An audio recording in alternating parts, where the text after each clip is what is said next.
Avez-vous entendu parler de l'accident ferroviaire qui s'est produit dimanche soir près d'Adamus, dans la province de Cordoue? Un train à grande vitesse qui allait de Malaga à Madrid a déraillé et s'est retrouvé sur la voie d'à côté, exactement au moment où arrivait un autre train qui circulait en sens inverse de Madrid vers Huelva.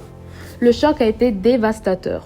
Plusieurs voitures sont sorties des rails et, malheureusement, il y a eu de nombreuses victimes et des blessés. Les enquêteurs sont en train de travailler pour faire toute la lumière sur ce drame, mais entre-temps, on a déjà rassemblé quelques éléments qui peuvent aider à comprendre ce qui s'est passé. Ce qui a vraiment surpris tout le monde, c'est que cet accident est décrit comme étrange. Pourquoi ? Parce qu'il ne s'est pas produit dans une courbe compliquée ou sur un tronçon de montagne, mais sur une ligne droite. Même s'il faut préciser que le point exact se situerait près d'un PAET, c'est-à-dire une zone avec des aiguillages et des appareils de voie.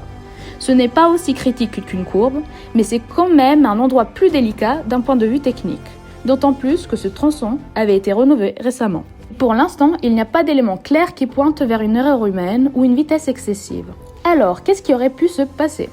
L'hypothèse la plus discutée est celle d'une panne technique soudaine, en particulier sur une partie essentielle du train, appelée le bogie, c'est-à-dire les chariots sous les voitures qui comprennent les roues, les essieux et les suspensions et qui servent à maintenir le train stable sur les rails.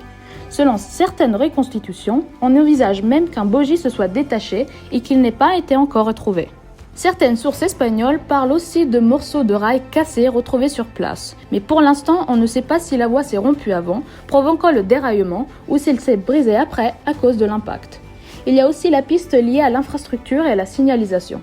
D'après El País, dans les mois précédents, ADIF, l'Administrador de Infraestructuras Ferroviarias, avait signalé certaines anomalies sur ce tronçon.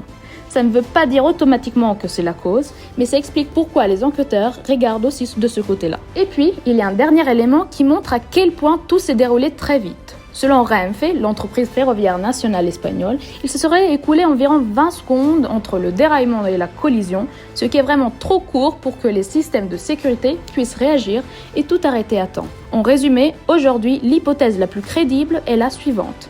Un problème technique soudain sur un point sensible de la ligne, avec une dynamique tellement rapide qu'elle n'a laissé aucune marge de manœuvre.